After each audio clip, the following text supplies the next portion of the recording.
everyone. The Web 2.0 tool that I chose to research for this week is called Padlet. I'm going to go ahead and log on to the website now. So Padlet is basically like an online bulletin board. It can be used by students and teachers, and what you can essentially do is create an online post-it board. There are 8 different types of boards that you can choose from, and there's infinite ways to design and customize each board. So I'm just going to go ahead and go to the home screen. As you can see, there's 8 different boards. The wall is basically kind of like a bulletin board. You can post pictures, comments, text, images, and people can comment on individual posts. So from a social studies perspective, the Padlet that I'm going to walk you all through today is the timeline. I already went ahead and got started. So when with Padlet, unless you pay for it, which I did not do for this one, you get 3 boards. So obviously if you pay for it, I think it's a very small fee of just a few dollars a month. You can have an infinite number of boards. So the first one that I'm going to review with you all today is the timeline. So again, from a social studies perspective, or basically anything, you can, for science, you can use this for the life cycle of a plant. It's just a great way to show illustrations and basically just the events of things. So as you can see, I went ahead and got started just for the sake of time. So it's really, one of the great things I love about Padlet is it's 100% customizable. When you click on this little wheel spoke gear at the top, you can click modify. You can change the title right here, give a description, select an icon, anything from smiley faces to flags. You have your individual URL link that you can send out to your students. Again, the other great thing about Padlet is that it is a secure website, so you can make sure that everything's private and invite your students, fellow teachers, and even parents only, and they would be the only ones that are able to view your board. You can choose from different wallpapers that are all free, which is great. They have tons of different options. And this is the same modifying tool that's available for every single different type of board, whether you do the timeline or the canvas. So these options are available for all 8 different templates. So how do you add on a timeline? As you can see right here, I went ahead and started. So I did an example of the events leading to the American Revolution. So we started from October 1763 and ended to September 1774. So all I did for this was just click this little plus button, and then you'll see this icon pop up. So I would add something after. I would just type in, let's say November 1763 for the title, and then you can write something below. American colonists are upset at Great Britain. And then the other cool thing is, just like how you see these images that I added here, you can upload an image. So these are the ones that I've already used. So we'll just click on this one, and it gives a picture and a description for the event that you just added. So as you can see, all the other little icons and dates are red. So if you, again, want to further customize it, just click these 3 buttons at the top, pick any little color you want, and there you go. So whenever you post this for your students, or have students create a timeline for a project using this application, you can like the different posts, and other students can comment and write questions about it. So for this first one, the Proclamation of 1763, if I were a student, I would comment and say, what or how did the colonists react when the UK announced the proclamation?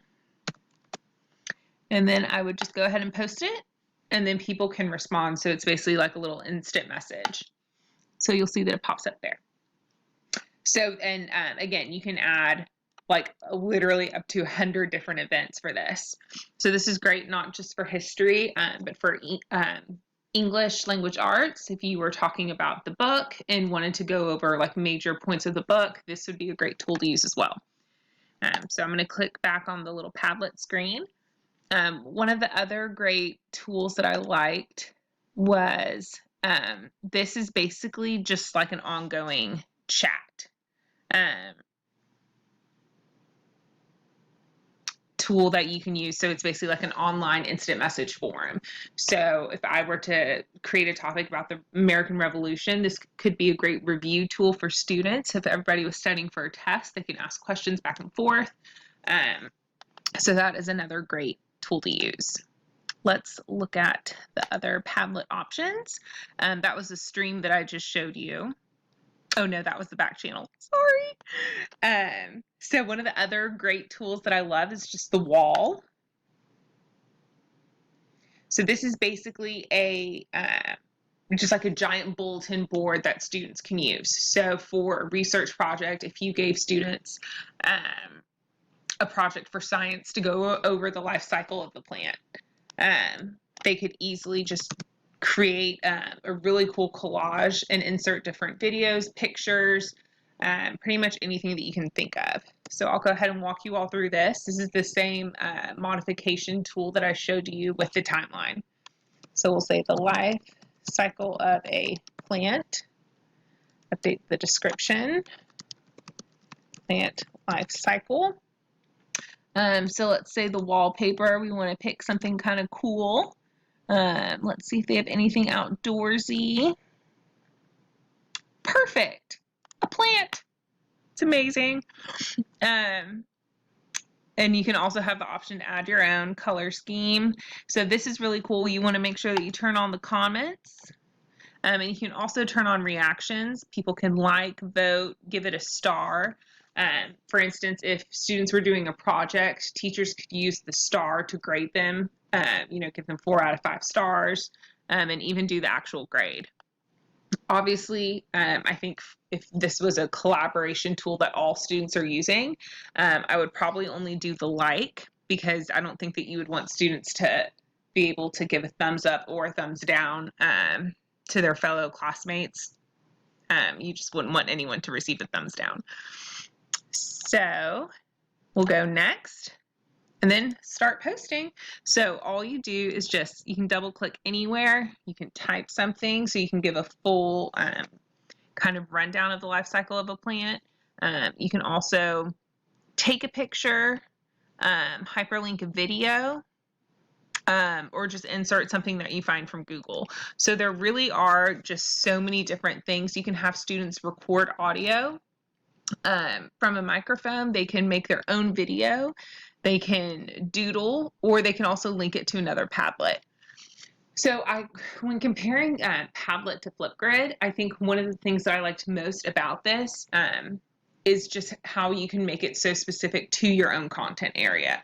The different board options that are available, again, from the map to the timeline, it's more than just kind of an online collage. The fact that they have all these preset formats makes it a lot easier for students to just kind of dive right in, especially for those that aren't as computer literate, or even in my instance, creative. It's nice to just kind of have this skeletal outline that students can go ahead and start to customize themselves. So again, all of these options are available on every single Padlet board. Uploading a file from your computer, taking pictures, and then recording.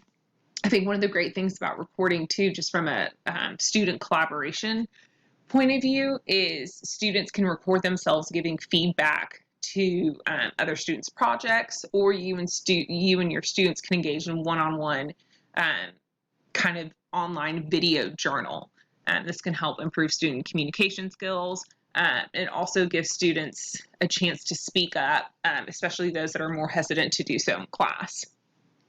The school that I will be teaching at next year has a flipped classroom model. So this is definitely a tool that I plan to use next year.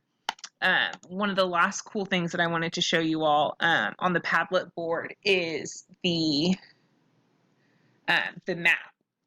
So this is great for teaching elementary students about geography. It's not just used for history. This is great for science too. So you have the same modification tools, and it's basically the entire world. So if you're, a science teacher teaching your students all about, deserts, you can get really, really close and you can pinpoint certain areas. So say I wanted to highlight a Mount Everest, for example. You would just click it here and it would take you right to Mount Everest. Look at how high def that is. I mean, it truly is just an incredible tool. One of the other things that I liked about it, so this is a really great view, but again, if we click this modify button, we can change the different styles of the map. So obviously this is the satellite image. That would be great for, again, those science classes that are teaching all about Earth formations. But, if you're talking about like military strategies, I think one of the great things that I liked about this was if we were going to do a board on major American Civil War battles, I would type in, let's see, Vicksburg. So I like this view personally, but you can just drop little pins and you can kind of outline all different points on a map. Again, you can upload files. So you would say major Civil War battle. And then students can type in all sorts of information about the war, who the generals were. And, this is also a great resource that students can use whenever they're doing like presentations about their own heritage or their own culture. So it's basically just a great way to, it's just a great tool to use all around. Again, features like these, the map and the timeline, are one of the reasons why I think this is one of the better applications. So there you go. That is my Padlet. I haven't really gotten into it as much, but I highly recommend that you all just go look around and just kind of see all the different ways that you can use this. I'm going to be uploading a kind of quick PowerPoint presentation that goes into a little bit more detail. I know I just glossed over everything pretty quickly, but be sure to check out that PowerPoint presentation for more information. Thank you all. Have a great night.